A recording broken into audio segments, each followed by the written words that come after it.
प्रभु सुदशरथ अजर बिहारी।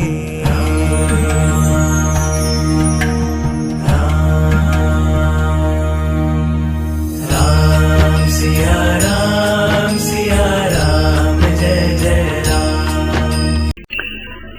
कल के दिन हमने देखा है किस प्रकार कैकेयी ने अपनी कुटिलता से 2 वचन मांग लिए। राजा दशरथ से कहा कि मुझे 2 वरदान मेरे चाहिए।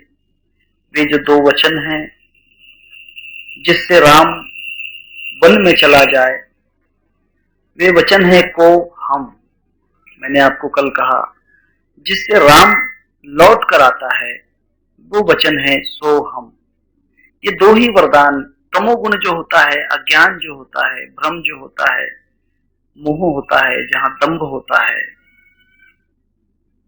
जहां सत्व गुण की वासना नहीं रहती, ईश्वर के प्रति प्रेम नहीं रहता, वही को हम को मांगते हैं।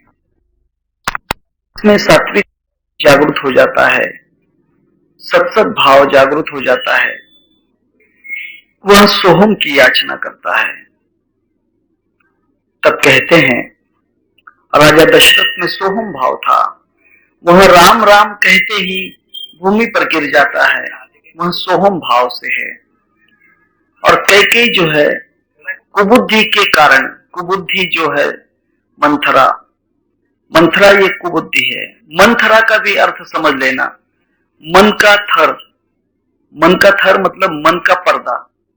मन के ऊपर अगर थर आ जाता है, किसी चीज के ऊपर, पानी के ऊपर अगर कभी थर आ जाता है, मास्क आ जाता है, या फिर मराठी में जिसे कहते हैं शेवाड़ आ जाता है, शेवाड़ कहते हैं ना मराठी के अंदर, पानी के ऊपर अगर शेवाड़ आ जाए तो वहां का प्रतिबिंब नहीं दिखाई देता, वह नष्ट हो जाता है, वह नष्ट हो जाता है, प्रतिबिंब नष्ट हो जाता है। और यही अवस्था है दंभ के कारण, अज्ञान के कारण, तमोगुण के कारण वहां का जो सात्विक भाव है वहां दब जाता है। तमोगुण के कारण, कुबुद्धि के कारण कैकेयी का सात्विक भाव नष्ट हो गया, राम की प्रीति नष्ट हो गई। कुबुद्धि हमारे अंदर जन्म लेती है कभी कभी। अच्छे अच्छे भक्त लोग भक्ति करते करते फिर कहते हैं कि जाने दो क्या पड़ा है, कितने दिन हो गए ध्यान करते हुए, भक्ति करते हुए, कोई तो फायदा नहीं हुआ, कोई तो उसका फायदा नहीं है, इससे तो अच्छा था खाते पीते ऐश करते। ये कुबुद्धि का स्तर है, इसको मन थरा कहते हैं। थरा का मतलब स्तर, उसके ऊपर का पर्दा, जिसको हिंदी में जंजाल कहते हैं। पानी के ऊपर जंजाल आता है, मराठी में शेवाड़ कहते हैं। पानी पे जंजाल आ जाता है, वह जंजाल जो है उसके ऊपर अगर कोई आदमी गलती से पैर भी रख देता है तो वह बुरी तरह से फिसल जाता है। कुबुद्धि के ऊपर जरा भी किसी ने विश्वास कर लिया तो वो फिसल जाता है। बोलिए जय सिया राम। कुबुद्धि का स्तर बहुत खतरनाक है, कुबुद्धि के साथ मत करना, कुबुद्धि का संग मत करना। शेवाड़ का मतलब जंजाल। इस जंजाल के ऊपर हमारा 1 सेकंड भी अगर पर हमारा पैर अगर पड़ जाए तो हम अंदर डूब जाते हैं, पानी में फेंके जाते हैं, ऑटोमेटिक हमारे पैर फिसल जाते हैं और हम पानी की गहराई में डूब जाते हैं। अर्थात अज्ञान के अंदर वहां कुबुद्धि के ऊपर पैर रखकर जहां मन का थर है, मन थरा, वहां जीवात्मा डूब जाता है। यही बात है। कैकेयी बहुत अच्छी थी, परंतु मन थरा, जिसके मन के ऊपर जंजाल है, मन के ऊपर स्तर आ चुका है, उसका संग करने से कैकेयी डूब गई। कैकेयी का मनोविकास जो था कुंठित हो गया, कैकेयी के भाव बदल गए, कैकेयी में सद्भावना से कुभावना निर्माण हो गई। यह हमने कल देखा है। रामायण बहुत सुंदर चीज है, रामायण में हर चीज का, हर शब्द का विचार करना चाहिए, हर शब्द के ऊपर विचार करना चाहिए। ख्याल कीजिए, दशरथ राजा का जो मंत्री है उसका नाम सुमंत है, अभी आएगी कथा आगे। सुमंत है, मंत का मतलब मन के विचार, मंत मतलब मन के मत, मन के मता, मन के जो विचार हैं वे कुमंत नहीं होना चाहिए, कुमत नहीं होना चाहिए, सुमत होना चाहिए, सुमंत होना चाहिए। दशरथ राजा का जो मंत्री है, सारथी है, वह सुमंत है, अच्छे विचार वाला है। परंतु कैकेयी की जो सहेली है, दासी है, वह मंथरा है, उसके मन पर पर्दा है, और उस मन पर्दे के जंजाल पर कैकेयी का पैर पड़ने से वह इस अज्ञान के धार में बह गई और उसने अपने 2 वर मांग लिए। जहां भी कुबुद्धि निर्माण होती है, कुबुद्धि निर्माण होती है, वहां कोहम जन्म ले लेता है। कोहम को जन्म लेने में समय नहीं लगता। गुरु कितना भी समझाए शिष्य को कि तू ब्रह्म है, जीव नहीं तू ब्रह्म विनाशी निर्वाण, नित्य न्यारा देह से देह कर्म सब जान। अर्थात ऐक शिष्या येथीचे वर्म, स्वय तूची आहेसी पर ब्रह्म, याविषयी संदेह ब्रह्म धरुची नको। परंतु शिष्य कुछ दिनों के बाद उस अवस्था को भूल जाता है, शिष्य में वह अवस्था नष्ट हो जाती है, थोड़े दिनों में वह बदल जाता है, उसकी परिचालना हो जाती है। परिचालना का मतलब क्या होता है मालूम? उसकी जो गति है वो गति बदल जाती है। ख्याल कीजिए, अगर आपकी जरा भी गति बदलती है तो आप बाहर फेंके जाओगे। जिस भी चीज की गति बदलती है वहां दूर फेंके जाता है। गति के साथ चलना चाहिए। अभी आपको मालूम होगा, ट्रेन जो होती है, ट्रेन से या बस से उतरते समय आप उसकी गति के साथ नहीं चलोगे तो फेंके जाओगे, गिर जाओगे या फिर कुचले जाओगे ट्रेन के नीचे या बस के नीचे। उसकी गति होती है, उसकी दौड़ रहती है, उस दौड़ के साथ, उस गति के साथ आपको दौड़ना पड़ता है कुछ समय तक। उसकी दौड़ में आपको अपनी दौड़ लगाना पड़ती है तो ठीक है। अगर आपने उसकी दौड़ के साथ दौड़ नहीं लगाई, अपनी गति को बदल दिया, ट्रेन से सीधे उतरे और रुकने लगे, प्लेटफॉर्म के नीचे आकर कट जाओगे, नुकसान हो सकता है, जिंदगी जा सकती है, बस के नीचे मर सकते हो। यह है, जीवन में गति के साथ चलना चाहिए, इसे परिचालन कहते हैं। जैसी गति चल रही है उस गति का संग देना चाहिए। परंतु सुमंत हो तो गति चलेगी ना। कुबुद्धि अगर साथ देगी, अर्थात मंथरा अगर साथ रहेगी तो गति तो बिगड़ेगी ही। मंथरा के कारण गति बिगड़ गई, अयोध्या के सब पहिए ढीले हो गए। अयोध्या, राजा दशरथ जो 10 कर्मेंद्रिय ज्ञानेंद्रिय के रथ के ऊपर सवार होकर इस देह रूपी अयोध्या में राज करता है, उसके सब अस्थि पंजर, उसकी जो गति थी वहां बदल गई, दौड़ बदल गई, चेन पुलअप हो गई। तब कहते हैं तुलसीदास, उसकी जो पटरानी थी कैकेयी, उसने अपना मनोरथ तो कह दिया। उसका मनोरथ क्या था? तुलसीदास जी कहते हैं, सुनहु प्राण प्रिय भावत जी का, देहु एक बर भरत ही टीका। मेरा एक वचन तो ये है, हे राजा दशरथ, मेरे भरत को आप टीका दे दो, अर्थात राज तिलक करवा दो। दूसरा, मागहु दूसर बर कर जोरी, पुरवहु नाथ मनोरथ मोरी। हे महाराज, मैं दूसरा वर मांगती हूँ, वह मनोरथ तो मेरे पूरा करो। पहला वर तो मेरा यह है कि भरत सिंहासन पर बैठे। दूसरा वर मेरा यह है, हाथ जोड़कर मैं कहती हूँ, क्या वर है उसका? तापस वेश विशेष उदासी, 14 बरिस राम बनवासी। कि तापस वेश, एक तपस्वी का वेश धारण करे राम और 14 वर्ष तक वन में रहे। इसके पीछे राजकारण है। पूर्व काल में, अभी देखिए आप महाभारत जानते हैं, नल राजा की कथा को जानते हैं, नल दमयंती को 12 साल का वनवास मिला, पांडवों को 12 साल का वनवास, 1 साल का अज्ञातवास। अज्ञातवास में अगर किसी को दिखाई दिए, पहचान में आ गए तो फिर से 12 वर्ष का रिपीटेशन, फिर से 12 वर्ष वनवास में जाना पड़ेगा। इसका कारण क्या था कि मनुष्य 12 वर्ष अगर जंगलों में भटके, जंगलों में रहे, तो फिर उसकी संस्कृति के विचार खत्म हो जाते हैं। मनुष्य थोड़ा सा, जिसको हम कहते हैं कि उसकी बुद्धि भ्रष्ट हो जाती है, वह कमजोर हो जाता है। जंगलों में रहने से वो चिड़चिड़ा हो जाता है, उसकी शक्ति मार खा जाती है, युद्ध की कला वह भूल जाता है, ज्ञान को भूल जाता है, राजकारण की चतुराई उसमें नहीं रहती। और दूसरी तो बात यह है कि 12 वर्ष तक या 14 वर्ष तक जो मनुष्य अपने राज के बाहर रहे जंगलों में, लोग उसे भूल जाते हैं, उसे याद नहीं रखते, उसे कोई याद नहीं रखता।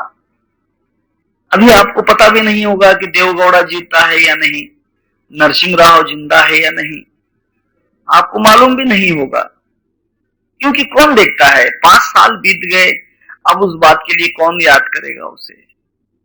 यही कारण है कि 14 वर्ष अगर तपस्वी के वेश में रामचंद्र रहे तो अयोध्या के नगर के लोग राम को भूल जाएंगे और भरत का राज जो है स्थिर, अकंटक हो जाएगा।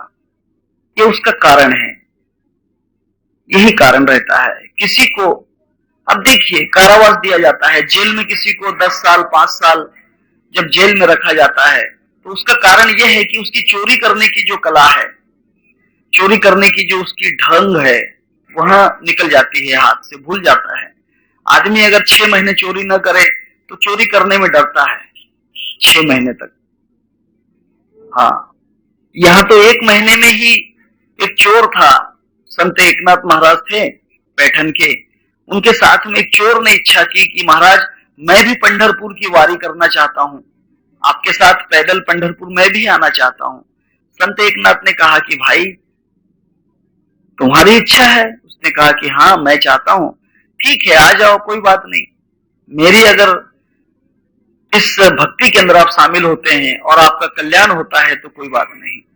अब ये चोर 1 महीने का प्रवास होता है, धीरे धीरे चलते हैं। उस प्रवास के भीतर पहले तो कभी चोरियां नहीं होती थी दूसरे वारकरियों की, यहां बीच में आया तब से किसी की घड़ियाल जाने लगी, वहां घड़ियाल दूसरे के पास मिलने लगी। वो कहता क्यों भाई मेरी घड़ियाल क्यों चुराई? और मैंने नहीं चुराई। इसका पॉकेट उसके जेब में, इसके पैसे उसके जेब में, उसका मंगलसूत्र उसके गले में, रोज होने लग गया। आखिर क्या हो रहा है? संत एकनाथ महाराज के पास बात गई। एकनाथ महाराज ने कहा कि भाई देखो, चोर हो तुम, चोरी करते हो, लेकिन तुम एक दूसरे को चोर क्यों बना रहे हो? यहाँ मेरे वारकरी कोई चोर नहीं है, न कोई स्त्री किसी का मंगलसूत्र चुरा के अपने गले में रखेगी, न कोई चोर बनकर किसी का पॉकेट अपने जेब में रखेगा, या कोई ऐसा नहीं कि किसी की घड़ियाल अपने हाथ में बांध लेगा, लेकिन ये तुम क्यों करते हो? उसने कहा कि महाराज सही बताऊं, मैं चोरी नहीं कर रहा हूं, चोरी नहीं करता हूं। अगर चोरी करना चाहता तो ये सब माल मेरे पास रहता, परंतु मेरी चोरी की जो आदत है, हैबिट, प्रैक्टिस, वह नष्ट नहीं होना चाहिए। इसीलिए मैं वारी में रोज चोरी कर रहा हूं, क्योंकि आपके साथ रहूंगा 1 महीना और ये मेरी प्रैक्टिस खत्म हो जाएगी तो मेरी चोरी का धंधा चला जाएगा, चोरी का धंधा चला जाएगा। इसीलिए कुछ कुछ बातें की प्रैक्टिस जरूरी है। नित्य नेम यासी पठिता प्रतापे, जड़ दिल पापे जन्मांतरीची, हाँ तया मागे पुढे लक्ष्मी नारायण, मांडिल्या निर्वाण उडी घाली। इससे क्या होता है? बुद्धीचा पालट, नाशेल कुमती, होईल सद्भक्ती येणे पंथे। अगर सद्भक्ति होने लगी तो फिर क्या होगा? संत तुकाराम कहते हैं, सद्भक्ती झाली या सहज साक्षात्कार, तुका म्हणे उद्धार होईल पूर्वजांचा। क्योंकि उद्धार हो जाता है, कुळाचा उद्धार, क्योंकि सबका उद्धार हो सकता है। नित्य नेम होना चाहिए, नित्य नेम नामी ते प्राणी दुर्लभ, लक्ष्मी वल्लभ तया गवळी। अगर आप ध्यान करते हो तो रोज ध्यान करो, अगर आपकी इच्छा नहीं है तो उस दिन जरूर ध्यान करो। ख्याल करना, जिस दिन आपकी इच्छा नहीं होती कि आज ध्यान नहीं करना है, उस दिन जरूर बैठना, क्योंकि वो दिन मन आपको दगा दे रहा है और आप मन पर हावी नहीं होंगे तो मन कल के दिन और ज्यादा दगा देगा। कल मन आप पर ज्यादा हावी हो जाएगा, क्योंकि एक दिन अगर आपने उसको चांस दे दिया तो दूसरे दिन वह ज्यादा चांस, मतलब आप पर ज्यादा शरारत करने लग जाएगा।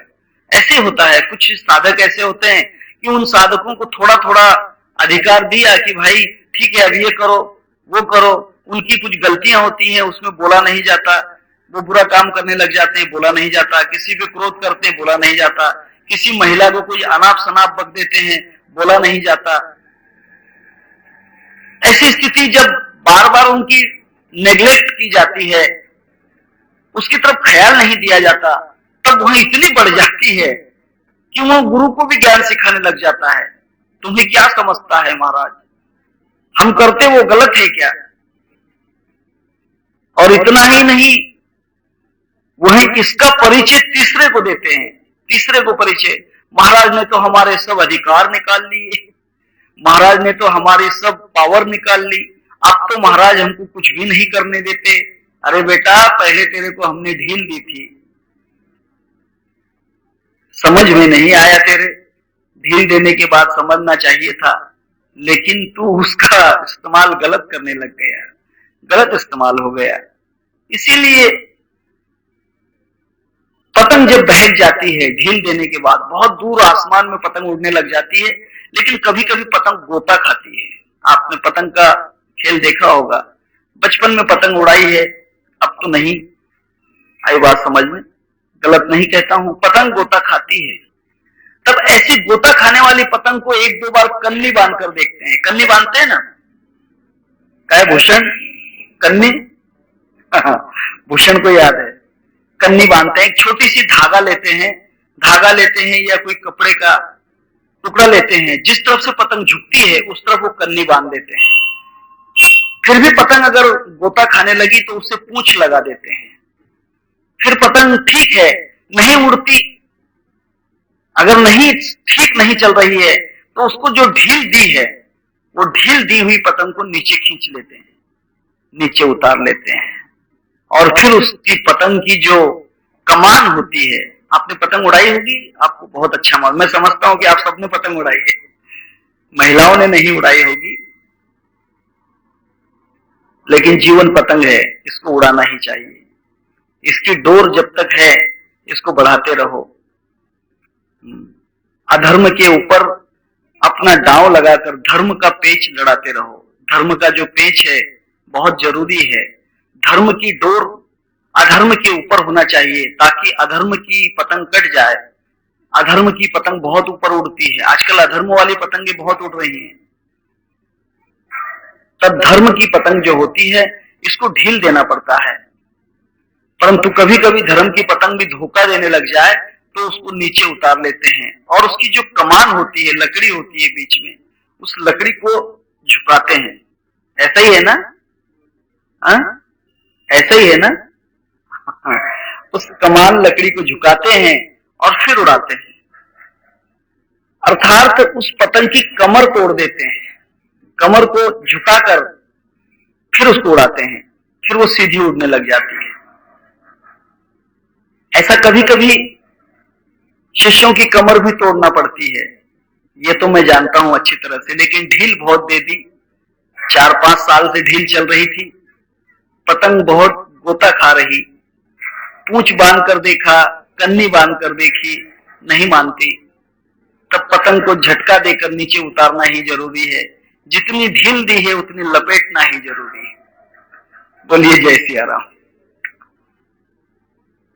हाँ, यही कारण है, यही कारण है। वह कहती है कि 14 वर्ष तक, मैं जो आपको दृष्टांत दे रहा हूं ये सब समय के अनुसार के दृष्टांत हैं, समय के अनुसार आपको चलना है। धर्म की डोर कभी भी ऊपर होना चाहिए, अधर्म के नीचे दबना नहीं चाहिए। अधर्म कितना भी बलवान हो, दबना नहीं चाहिए, ये ख्याल कीजिए। अधर्म के लिए जिस दिन दब जाओगे वो दिन आपका निशान भी नहीं रहेगा। अधर्म के सामने जिस दिन धर्म ने एक क्षण भी अगर अपना सर ऊपर उठा लिया है, उसका इतिहास में नाम चल जाता है, इतिहास उसका बन जाता है, ख्याल कीजिए, उसका इतिहास बन जाएगा। जो अधर्म के खिलाफ लड़ेगा, आपको पता नहीं है। हाँ, यह जो है इनके सब चरित्र हैं जीवन के अंदर। तब कहते हैं कि 14 वर्ष के वनवास में राम को भेजा जाए ताकि उसकी जितनी भी कला है, स्मृति है, राजकारण का उसका जो ज्ञान है वह सब नष्ट हो जाए। तब इस बात को सुनकर राजा थोड़े सहम गए, राजा घबरा गए कि राम वन में चला जाए। भले भरत राज करे, इसमें कोई दुख की बात नहीं है, परंतु राम को वन में से निकाल दिया जाए, राम को हटा दिया जाए, ये तो बड़ी दुख की बात है। राजा ने फिर से मनाने की कोशिश की, उसको समझाया। पहले तो माथे पर हाथ रख के बैठ गए, परंतु कैकेयी जो थी उसने माना नहीं। कैकेयी को कितनी बार समझाया। राजा तो मन ही मन खींच रहे थे, राजा मन ही मन उनको क्रोध आ रहा था, परंतु क्या करें, वचन दिए हुए थे, वचन दिया हुआ था। और वो वचन के कारण, ख्याल कीजिए, यह वचन के कारण ही राजा दशरथ इसमें फंस गए। अब मैं आपसे पूछता हूं मतलब आपको प्रश्न नहीं करता हूं, थोड़ा विचार करने का आपको समय देता हूं। तमोगुण कोहम कहता है, सत्वगुण सोहम कहता है, तो रजोगुण क्या कहता है? थोड़ा विचार कीजिए। तमोगुण कोहम कहता है, सत्वगुण सोहम कहता है, तो रजोगुण क्या कहता है? रजोगुण का भी तो कुछ मांग होगी ना, रजोगुण का भी तो कुछ कहना होगा ना।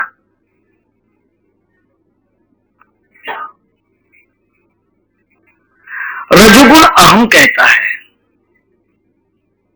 रजोगुण में बड़प्पन आ जाता है, अहम भाव आ जाता है, रजोगुण के अंदर लोभ, ईर्ष्या, दंभ आ जाता है, इसलिए रजोगुण अहम कहता है। ठीक है, तमोगुण अगर कोहम कहता है, रजोगुण अगर अहम कहता है, सत्वगुण अगर सोहम कहता है, तो फिर निर्गुण क्या कहता है ना? रजोगुण, तमोगुण, सत्वगुण, ये तीन के परे तो निर्गुण है ना। फिर निर्गुण क्या कहता है? निर्गुण भी तो कुछ कहता होगा, अर्थात बिना बोले, बोलना नहीं है वहां पर, बिनमुख वचन कहता है, बिनमुख वचन उचारा, बिनमुख वचन है। लेकिन निर्गुण का भी क्या वचन है बिनमुख? ये बात समझ लो, बड़ी आसान बात है। निर्गुण नाहम कहता है, मैं ये भी नहीं हूं, मैं वो भी नहीं हूं, ना हम देहो, ना हम बुद्धि, ना हम चित्त अहंकार, मैं कुछ भी नहीं हूं, तुम भी नहीं, हम भी नहीं, नहीं रंग नाराय, आकार नहीं, निराकार नहीं, नहीं पिता ना माए, आवे नहीं, जावे नहीं, नहीं हिले ना हिला, नहीं पुरुष नहीं नारी, नहीं गुरु नहीं चेला, नाना निरंतर हम रमे, हम रहते गंभीरा, कहे कबीर सुन भाई साधो, पंडित करो बिचारा। निर्गुण नाहम कहता है, निर्गुण शून्य वाचा है। तब ये चार जो हैं, ये चार का विचार ख्याल कर लेना चाहिए। तब इसके अंदर मैंने आपको थोड़ी समझ के लिए बतलाया है, विचार करोगे तो बहुत कुछ मिल सकता है इसके अंदर। तब कहते हैं, राजा दशरथ अपने सिर पर हाथ रखकर नीचे बैठ गए। राजा मन ही मन खींच रहे थे कि मेरा वचन जो है देकर इसने मेरा ही घात कर दिया। सही बात है, मनुष्य अपना घात खुद कर लेता है, खुद हम खुद के शत्रु हैं, हमने अपने आप को ही फंसाया है, हम खुद उसमें फंस गए हैं। गलती किसी की नहीं है, बाद में समझ में आता है कि मेरी ही गलती से मैं धोखा खा गया हूं। पहले पहले हमें लगता है कि दूसरे ने हमें फंसाया है, नहीं, बाद में हमें लगता है कि हम ही फंसे हैं। दशरथ को समझ में आ गया कि मैं ही फंस गया हूं, मैंने ही वचन दिए थे। तमोगुण को अंग लगाया, तमोगुण को साथ किया, तमोगुण को सहारा दिया। इस कारण से ये तमोगुण मेरा घात कर रहा है। परंतु जब उन्होंने कहा कि हे कैकेयी, तुम ऐसा क्यों चाहती हो, एहि विधि राहु मन ही मन झांखा, देखी कुभाति कुमई मन माखा, भरत की राउर पूतन होही, आने मोल बेसाही के मोही। हे रानी, हे कैकेयी, क्या तुम ऐसा चाहती हो कि मेरा विनाश हो जाए, इस अयोध्या का विनाश हो जाए? तब इस बात पर कैकेयी क्या उत्तर देती है? कैकेयी बड़ा विचित्र उत्तर देती है, तमोगुण बड़ा विचित्र उत्तर देता है। क्या भरत आपका पुत्र नहीं? क्या आपने मुझे मोल देकर पत्नी बनाया है? क्या आपने मेरे साथ विवाह नहीं किया? मोल देकर विवाह करने का मतलब समझते हो? क्या मैं आपके रखेल हूं? सीधा शब्द आज के जमाने का। क्या मैं आपके रखेल हूं? कैकेयी कितना भयानक शब्द कहती है। क्या आपने मुझे दाम देकर खरीद लाए हैं? क्या मैं आपकी विवाहिता पत्नी नहीं हूं? अर्थात मैं आपकी सहचारिणी हूं, पर विवाहिता नहीं हूं। मैंने आपसे विवाह नहीं किया है। इतना कठोर शब्द उसने कह दिया, उसने कठोर शब्द कह दिया। इस बात का वर्म भी है, बहुत बड़ा वर्म है।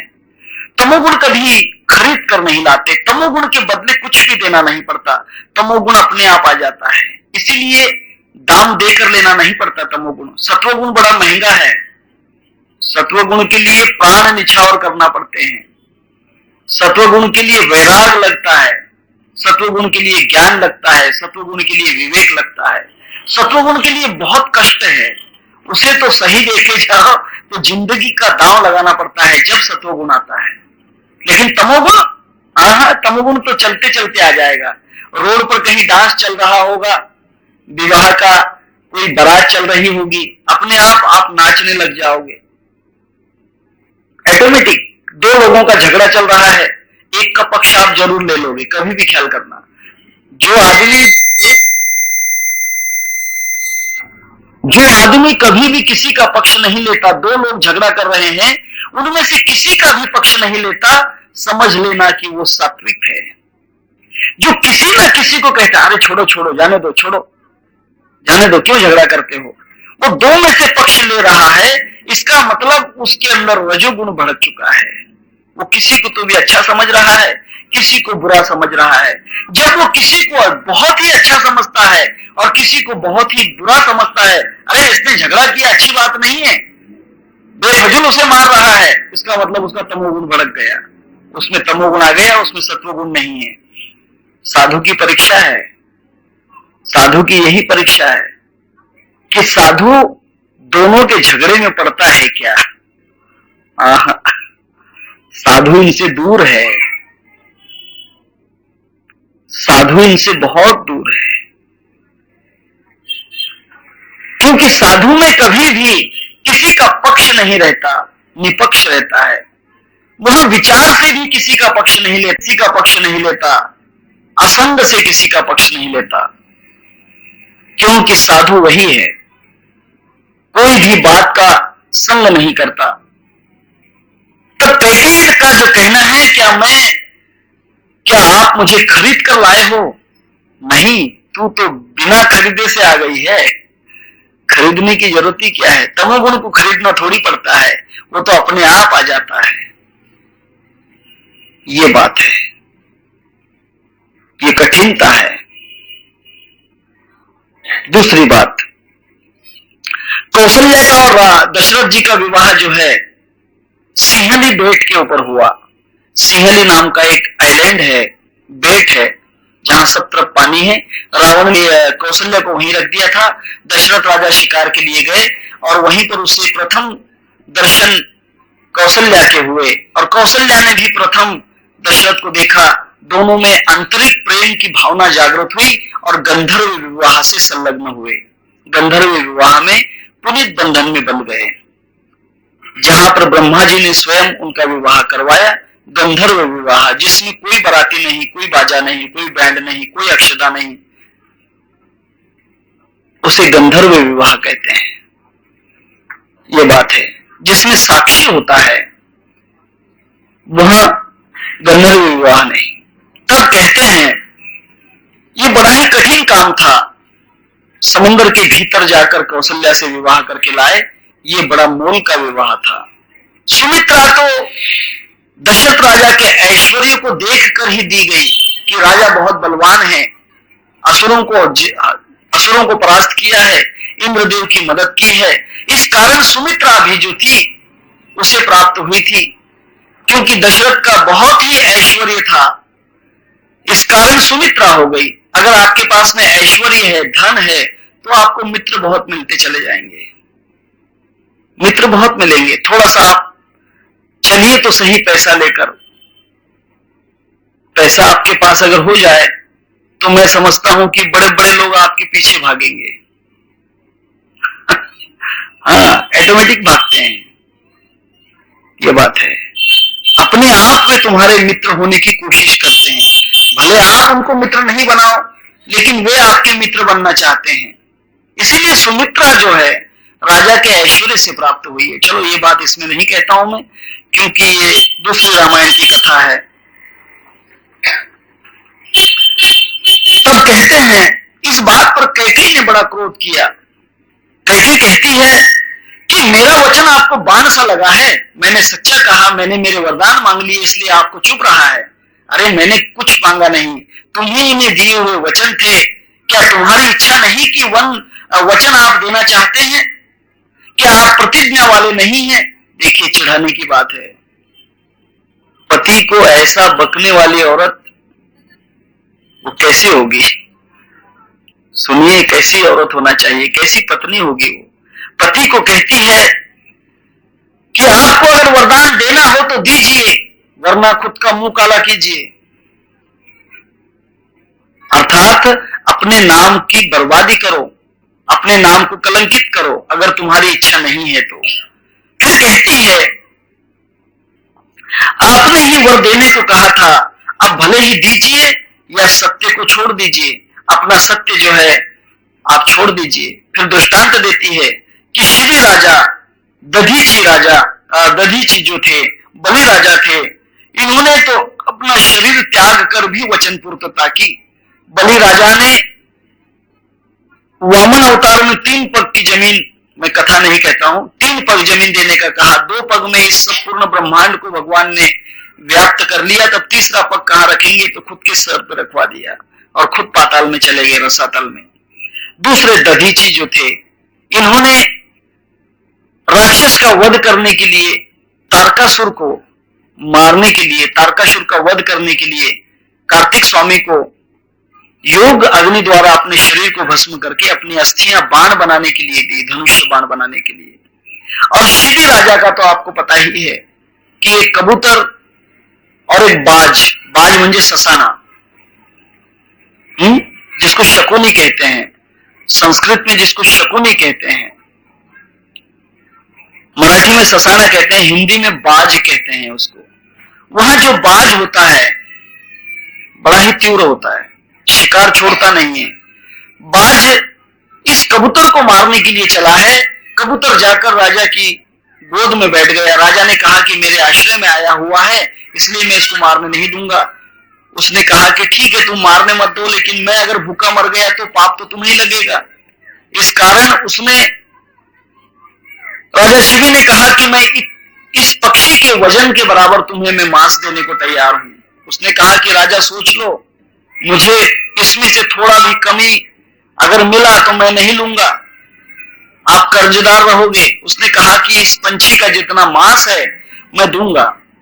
एक तराजू के पलड़े में उस कबूतर को बिठाया, एक हाथ काटकर तराजू के दूसरे पलड़े में रखा, वजन बराबर नहीं हुआ। दूसरा हाथ काटकर पलड़े में रखा, फिर भी वजन बराबर नहीं। राजा शिवी ने कहा कि मेरा एक पैर काट के फिर से रख दो, फिर भी वजन नहीं। दूसरा भी पैर काट दिया। तब उसने कहा हाथ अपनी विनंती करके उस बाज को कि हे बाज, अब तो मेरा प्राण ही बचा हुआ है, मैं अपना पूरा शरीर तुम्हें अर्पण करने को तैयार हूं। अगर पूरा शरीर तुम्हें दूंगा तो मेरा तो प्राण जाएगा ही, मैं मर जाऊंगा। अगर इतना होने के बाद भी मेरा शरीर इस कबूतर के वजन के बराबर नहीं हो सका तो मैं फिर से जन्म लूंगा और फिर से जन्म लेके एक नया शरीर लेकर फिर तुम्हें इस कबूतर के मांस के बराबर में जो कम मांस हुआ है वो मैं तुम्हें दूंगा। कैके कहती है कि वही तुम्हारे वंश का राजा था, शिवी राजा, तुम्हारे रघुकुल का ही राजा था, उसने तो अपना प्राण दांव पे लगा दिया और तुम 2 वरदान देने के लिए पीछे कर रहे हो मन को। तुम तो 2 वरदान भी नहीं दे पाते हो, क्या मुंह काला करवाना चाहते हो? बहुत बड़ी चोट दी, उसके मन पर बहुत बड़ी चोट दी। तब कहते हैं कि इस वचन को सुनकर राजा दशरथ ने धीर खो दिया अपना, और फिर सिर झुककर तथा लंबी सांस लेकर कहने लगे कि हे कठोर, तूने मेरे ऊपर बहुत बड़ा वज्र का आघात किया है। मैं विश्वास करता था नारी के ऊपर, परंतु नारी ने मेरा अब जो है मेरे विश्वास को धोखा दिया है। नारी ने मेरे विश्वास को धोखा दिया है। दृष्टांत बहुत हैं, ख्याल कीजिए। संग नहीं कर सकती नारी किसी का, नारी संग नहीं कर सकती। नारी के विषय में अगर आपको पढ़ना है तो राजा जड़ भरत जो हुए नाथ संप्रदाय में, उनका वैराग्य शतक नाम का एक किताब है। मैं मेरे मुंह से नहीं कहना चाहता हूं क्योंकि नारी की निंदा हो जाएगी, नारी की निंदा मैं नहीं करना चाहता हूं, परंतु नारी के विषय में जो उसके कारण बतलाए हैं वह आपको वैराग्य शतक में मिलेंगे। भर्तृहरि वैराग्य शतक, ख्याल कीजिए, वैराग्य शतक जरूर पढ़िए। दूसरा ग्रंथ नारी के और पुरुष के विषय में कि पुरुष कितना खराब होता है, नारी कितनी खराब होती है, नारी कैसे धोखा देती है, पुरुष नारी को कैसे धोखा देता है, ये पढ़ने के लिए आपको एक किताब की मैं सजेशन देता हूं। अगर समय मिले तो पढ़ लेना, वरना कोई आवश्यकता नहीं है। उस किताब का नाम है तोता मैना। तोता मैना की बदनामी करता है, अर्थात स्त्री जाति की बदनामी, और स्त्री जो है पुरुष की बदनामी अर्थात तोते की बदनामी करती है। और हर एक दृष्टांत को समझाने के लिए एक कथा दी जाती है। उस कथा के द्वारा समझाया जाता है कि देखो नारी के अंदर ये दुर्गुण है, देखो पुरुष के अंदर ये दुर्गुण है। जो इस किताब को पढ़ लेगा, समझ लेगा, पुरुष अपने दुर्गुण छोड़ देगा और नारी अपने दुर्गुण छोड़ देगी। तोता मैना बड़ा अच्छा किताब है, पढ़कर देखिए। मैं जो किताबें दे रहा हूं आपको पढ़ने के लिए, समझने के लिए, उसमें एक चरित्र है नारी का और पुरुष का चरित्र है। लेकिन करके तो देखिए, पढ़ के देखिए। अभी आपको समय नहीं होगा, ठीक है, कोई बात नहीं, 25-30 साल के बाद जरूर पढ़ लेना।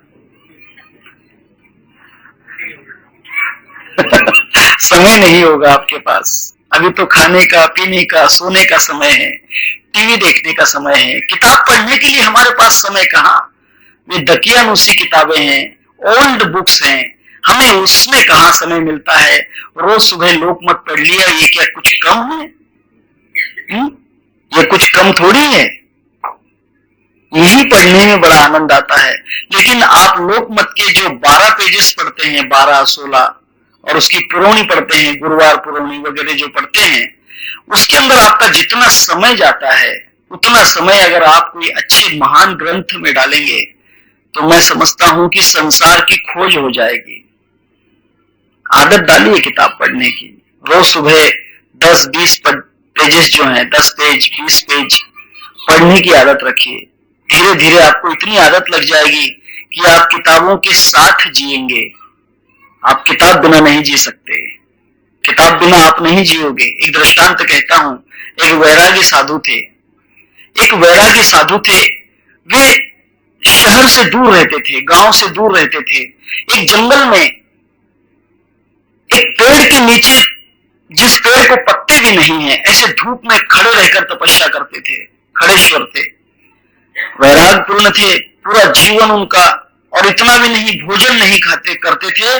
भोजन तो क्या है, पत्ते भी नहीं, मतलब जो फल भी नहीं खाते थे, सिर्फ पेड़ के जो पत्ते हैं वे पत्ते ही वे खाते थे। पत्ते भी मीठे नहीं खाते थे, कड़वे नीम के पत्ते खाते थे, नीम के पत्ते कड़वे खाते थे। प्रकार ऐसा हुआ, एक राजा ने शरीयत लगाई कि भाई जो भी इस वैरागी साधु को मेरे राज तक ले आएगा, अर्थात मेरे इस शहर में लेकर आएगा, ये वैरागी है, कोई चीज ग्रहण नहीं करता, कपड़ा नहीं, भोजन नहीं, फल नहीं, आसन नहीं, सोता भी नहीं है, और ये अकेला धूप में, बरसात में और ठंड में रहता है, इतना वैराग्यशील साधु है। अगर ये एक बार मेरे महल तक आ जाए तो मैं उसे अपना आधा राज दे दूंगा। ठीक है, एक नारी ने उस बात को मान्य किया कि महाराज मैं ये बात पूरी करूंगी अगर आप चाहो तो। उसने कहा कि ठीक है, लेकिन देखना साधु बहुत खतरनाक है, भस्म हो जाओगी, उसकी तपस्या बहुत है। उसने कहा कि उसका मुझे डर नहीं, मैं कोशिश करती हूं। उसने क्या किया, शहद लिया, शहद, हनी, हनी जिसे कहते हैं, शहद लिया, मराठी में मध कहते हैं उसको। वो शहद लिया और जो नीम के पत्ते थे उन पत्तों को वो शहद का ऊपर से पॉलिश कर दिया ब्रश में लेकर। पत्ते बहुत कड़वे थे, थोड़े पत्तों को, जो नीचे टहनियां थी जिनकी, उनको शहद लगा दिया और वहां छुप गई। साधु ने देखा कि ज्यादा ऊंची टहनी को क्यों हाथ लगाना है, नीचे टहनी थी, क्योंकि तपस्या का समय था, उस टहनी को तोड़ लिया, पत्ते खाने लग गया। उसने कहा कि कमाल है, आज के पत्ते कड़वे नहीं लगते। हाँ, आज के पत्ते कड़वे नहीं लग रहे हैं। ठीक है, उस दिन खा लिया। दूसरे दिन फिर उस स्त्री ने और दूसरी टहनी को शहद लगा दिया, तीसरी टहनी को शहद लगा दिया। ये साधु रोज शहद के मिले हुए नीम के पत्ते खाने लग गया। धीरे धीरे उसकी कड़वा खाने की आदत खत्म हो गई और उसके मीठा अच्छा लगने लग गया। मीठा जो था शहद, उसकी उसे आदत हो गई, और उन्हें इतनी आदत हो गई कि उसको नीम का पत्ता अगर मुंह में उसने चबाया और उसको शहद नहीं रहा तो वो थूक देने लग गया। वो कहता कि नहीं नहीं, ये पत्ता नहीं खाऊंगा। जिस पत्ते में ये पीले रंग का जो पदार्थ लगा हुआ है, जिस पत्ते के ऊपर मक्खियां बैठती हैं, जो पत्ता गीला महसूस होता है, वही खाऊंगा। तब वहां पेड़ पे चढ़ के वैसे पत्ते ढूंढने लग गया। कौन से पत्ते? जिसके ऊपर शहद लगा हुआ है। धीरे धीरे, लेकिन पत्ते वैसे मिले नहीं। वो बहुत परेशान हो गया कि आज क्या खाऊंगा, आज क्या खाऊंगा, आज क्या करूं, आज क्या खाऊं। तब वहां जो स्त्री थी, उस स्त्री के पास में एक नीम की टहनी थी, उसको पूरा शहद लगा हुआ था। ये साधु कहता है कि देखो ये टहनी मुझे दे दो, मेरे खाने के लिए अच्छी है, तुम इसका क्या करोगे? उसने कहा कि नहीं नहीं, ये तो मैं घर ले जा रही हूं, बड़ी मीठी है। उसने कहा कि नहीं, ये मुझे दे दो, तुम दूसरे नीम के पत्ते ले जाओ। उसने कहा कि ये नीम के पत्ते तुम ही खाओ, ये पत्ते मेरे हैं। तब प्रकार ऐसा हुआ, वह स्त्री आगे आगे चलती गई, साधु उन मीठे पत्तों के लिए पीछे पीछे चलता गया, पीछे पीछे चलता गया, आखिर उस राजमहल में पहुंच गया। आगे किस्सा अलग है, इसका सिद्धांत अलग है। मैंने आपको इसकी कथा बतलाई, इसका सिद्धांत और है। ये वैराग का भी दृष्टांत है और वैराग को नष्ट करने का भी दृष्टांत है कि वैराग नष्ट कैसे होता है। मीठा मीठा सब कोई चाखे, कड़वा चाखे नहीं कोई, जो कोई कड़वा चाखे सबसे मीठा होए। मीठे के चक्कर में पड़ जाओगे तो फंस जाओगे। साधु फंस गया और राज सिंहासन में चला गया, वैराग नष्ट हो गया। ये इसकी दूसरी बात है।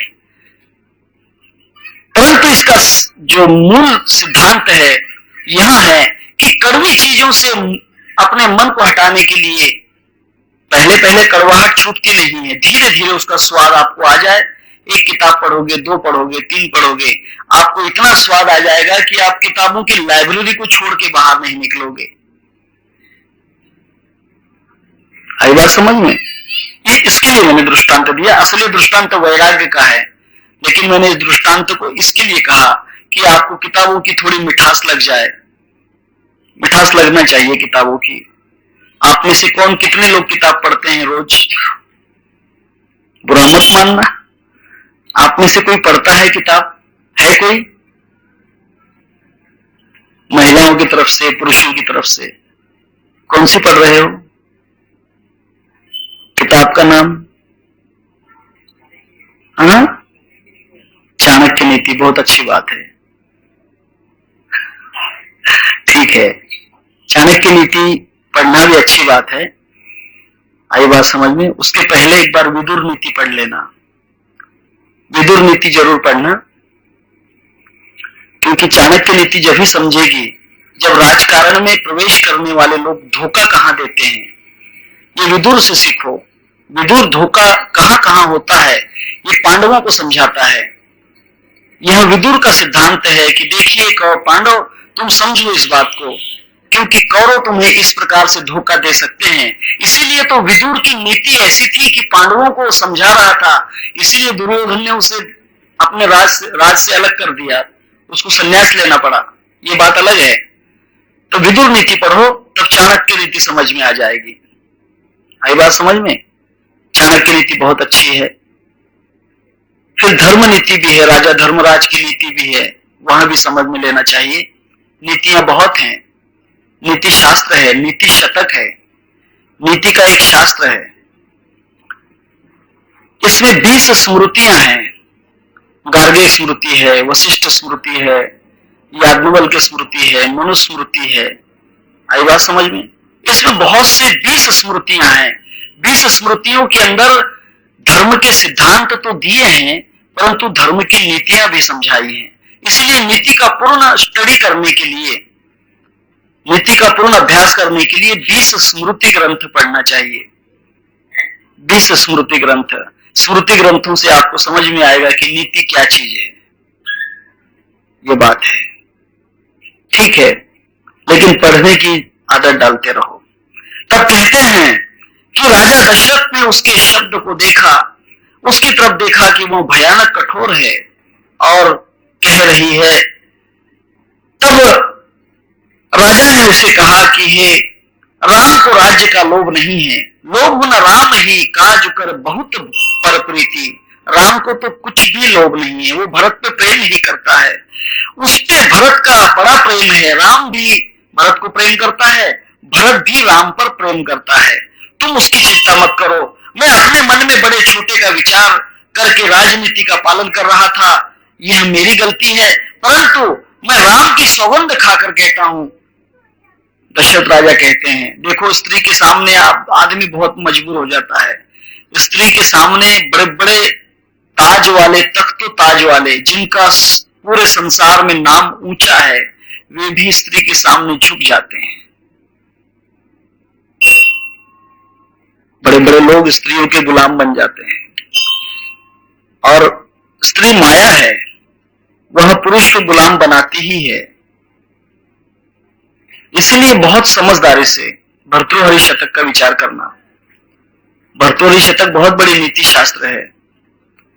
तब कहते हैं कि राजा कहता है, मैं सौगंध खाकर कहता हूं कि मेरे पास कौशल्या ने राम के विषय में कुछ नहीं कहा। कौशल्या ने ऐसा नहीं मुझे कहा। आप समझती होंगी कि कौशल्या ने मुझे कहा होगा कि तुम राम को सिंहासन का राज तिलक दो।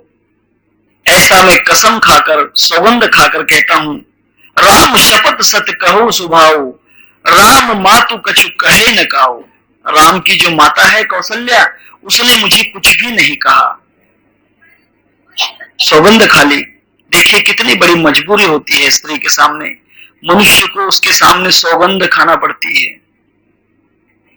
तब कहते हैं कि मुझे कुछ भी उसके विषय में कहना नहीं है, तू क्रोध को छोड़ दे और मंगल साज सज, और कुछ दिनों के बाद भरत जब आएगा तब उसी को मैं युवराज बना दूंगा। तुम्हारी इच्छा है भरत को युवराज बनाने की, उसी को मैं युवराज बना दूंगा, और तू इस बात से दुखी मत हो।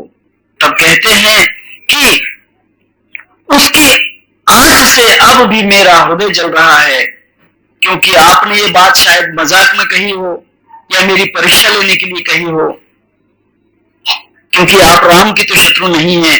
मैं सोचता हूं कि इस बात को तुम त्याग दो। समझा रहा है दशरथ राजा कि तुम इस बात को त्याग दो।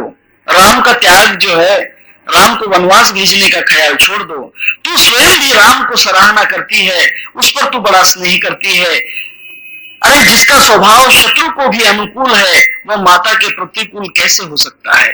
जो शत्रुओं को भी अपना बना लेता है, उस राम का विचार आप मन में कैसे लाती हो कि राम तुम्हारा कुछ बुरा कर देगा?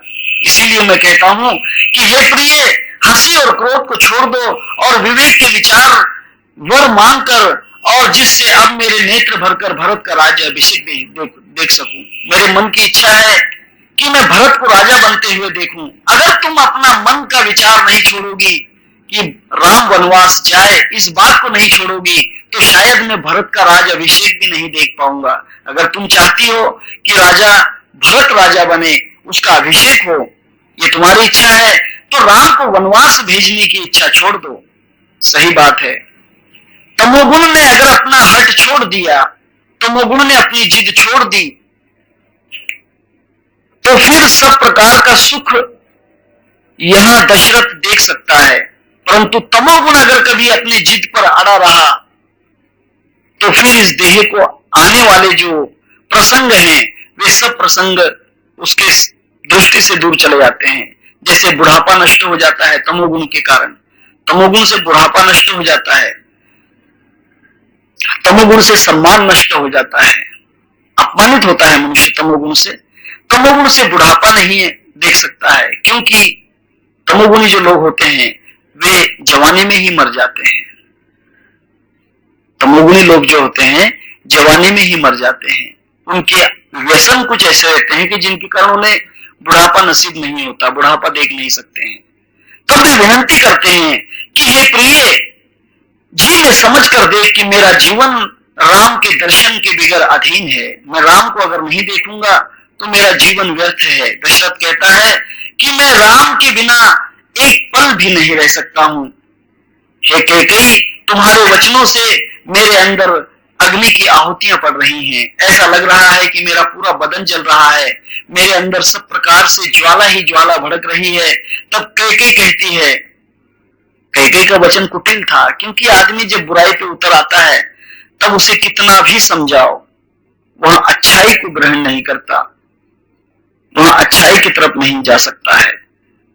तब कहते हैं कैकेयी कहती है, कहि करऊ किन कोटि उपाया, इहान लागी राउरी माया, देहु किले ही अज सुकर नाही, मोहि न बहुत प्रपंच सुहाई। कैकेयी कहती है कि हे राजा, आप करोड़ उपाय कर लो, कितनी भी आपकी तुम चालबाजी कर लो, अपनी माया चलाकर देख लो, मैंने तो जो मांगा है वही लेके रहूंगी। तू मुझे समझाना चाहता है कितनी बातों से, लेकिन मैं नहीं समझूंगी, मैं तो उसको छोड़ूंगी ही नहीं। मेरी जो मांग है, मेरी जो इच्छा है, वहां उसको मैं छोड़ नहीं सकती हूं। मुझे क्यों दूसरी बातों में तुम बहका रहे हो? मेरे वचन दे दो, बस बात खत्म। मेरे वचन दे दो, क्यों हमें दूसरे बातों में बहका रहे हो? वहां से मुशर्रफ कहता है कि क्यों हमें यहां वहां की बातें समझा रहे हो? कश्मीर दे दो, बात खत्म है ना महाराज? कश्मीर दे दो, बात खत्म। ये तमोगुणी लोगों के लक्षण होते हैं। तमोगुणी अपनी बात से हिलते नहीं है, तमोगुणी अपनी बात को छोड़ते नहीं है। रावण तमोगुणी था, रावण अहंकार था, वह कितना समझाया, विभीषण ने समझाया, कुंभकर्ण ने समझाया, इंद्रजीत ने, मंदोदरी ने, स्वतः ब्रह्मदेव ने, उनको शिव जी ने भी समझाया, उनके गुरु शुक्राचार्य ने भी उन्हें समझाया, परंतु रावण कभी अपने वचन से हिले नहीं। मैं सीता को नहीं छोड़ सकता हूं, भले ही राम भगवान हो, मुझे कुछ लेना देना नहीं, मेरी लंका जल जाए कोई परवाह नहीं, कुटुंब का नाश हो जाए कोई परवाह नहीं, सीता को अपनी पत्नी बनाऊंगा और बनाकर ही रहूंगा। ये तमोगुण की बातें होती हैं, क्योंकि ऐसे लोग नहीं सुधरते, ये लोगों में कोई फर्क नहीं पड़ता है। इनको कितना भी सिखाइए, बंदर को मत सिखलाइए, गया अपना भी घाट का ज्ञान, क्योंकि बया अपना भी घर गमाए। बया जो होती है अपना, मैंने दृष्टांत कहा है, अपना भी नुकसान हो जाता है उसमें सीखने के लिए, उसको सिखाने से कोई मतलब नहीं। राम साधु हैं, आप सयाने साधु हैं, और राम की माता भली है, मैंने सबको पहचान लिया है। कौशल्या ने मेरा जैसा भला चाहा, मैं भी उसे वैसा ही फल दूंगी। देखिए कितनी कुमति है। कैकेयी कहती है कि राम बहुत साधु है, वाह वाह, राम तो बहुत अच्छा है, कौशल्या भी बहुत अच्छी है। यानी इसका मतलब वो अच्छी नहीं है उसकी दृष्टि में, राम अच्छा नहीं है। उन्होंने मेरा कौन सा भला चाहा जो मैं उसका भला चाहूं। अरे कौशल्या ने तो मेरा विनाश कर दिया, अपने पुत्र को राज तिलक देने के लिए कर दिया। मेरा विनाश नहीं चाहा तो मैं भी उसका विनाश करूंगी। मैं भी उसके पुत्र को वनवास में भेजूंगी और अपने बेटे को राज सिंहासन दिलाऊंगी। यही कारण है बदला लेने के लिए। परंतु शास्त्र वैसा नहीं कहता। शास्त्र कहता है, आई बात समझ में, दूसरों से बदला लेने से बेहतर है खुद को बदला लेना। बदला शब्द का श्लेष है। एक शब्द के दो अर्थ हैं, बदला, बदला। बदला का मतलब है रिवेंज और दूसरे बदला का अर्थ होता है चेंज।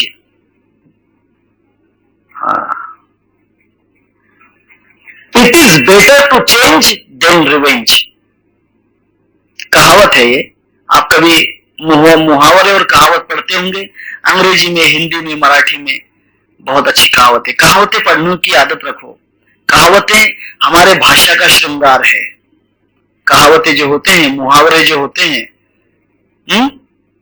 इसको मराठी में वाक प्रचार कहते हैं। वाक प्रचार असतात ना, तुम्ही व्याकरण जर जाणत असाल तर, व्याकरण अगर आपको समझा होगा तो उसको समझेगा वाक प्रचार किसे कहते हैं। केसाने गळा कापणे, केसाने गळा कापला हो त्याने माझा, ये बात है। उसके दांत खट्टे कर दिए। आई बात समझ में? ये सब वाक प्रचार है, मुहावरे हैं। ये मुहावरा है, ये मुहावरा, जैसे जैसे को तैसा, टिट फॉर टैट, बड़ी तो कान पीड़ी, माइट इज राइट, ये सब मुहावरे हैं। उसमें से ये भी मुहावरा है, it is better to change than revenge. बदला लेने से बदला लेना बहुत अच्छा है। दूसरे से रिवेंज का मतलब बदला लेना। ऐसा है क्या, मैं देख लूंगा उसे, ये करने से खुद को बदल डालना बहुत अच्छा है। इस बात में बहुत फायदा है। It is better to change than revenge. मुहावरे बहुत हैं, लेकिन समय समय पर प्रयोग होते हैं। ऐसे तो बार, क्योंकि जो वांग्मय की भाषा होती है, लिटरेचर और पॉपुलर, पॉपुलर एक प्रकार का लिटरेचर होता है, लेकिन वो वांग्मय नहीं रहता। किताबें होती हैं, वे पॉपुलर बुक्स होते हैं, जो आज पढ़ी और कल फेंक दी गटर में, उस किताब का कोई मतलब नहीं। लेकिन जिसे हम लिटरेचर कहते हैं, जिसे सर पर धारण किया जाता है, कभी नष्ट करने की इच्छा नहीं होती, जैसे गीता है, रामायण है, महाभारत है, आदि आदि ग्रंथ हैं, जिसे लिटरेचर माना गया है, वांग्मय कहते हैं। और कुछ जो पुस्तकें होती हैं, पॉपुलर बुक्स, जैसे रानू के उपन्यास, गुलशन नंदा के उपन्यास, है ना, अर्नाळकर के उपन्यास, ये बहुत सी किताबें पॉपुलर होती हैं। चंदा मामा, ये किताबें होती हैं छोटी छोटी, है ना, ये सब क्या होती है, पॉपुलर बुक्स होती हैं। इनको कोई संग्रहित करके नहीं रखता, ये पढ़ी, इस्तेमाल किया, फेंक दिया। मायापुरी वगैरह जो अलग अलग प्रकार की किताबें, चित्रलेखा, ग्रह शोभा, ऐसी बहुत सी किताबें हैं बाजार में, जो थोड़ा क्षण पढ़कर आदमी फेंक देता है। दिवाली अंक, ये एक 15-20 दिन घर में रखते हैं लोग, फिर बाद में उसका चिवड़ा खाने के लिए काम आता है। दिवाली का चिवड़ा खाने के लिए फिर वही दिवाली अंक जो होते हैं उसके पेज लेते हैं,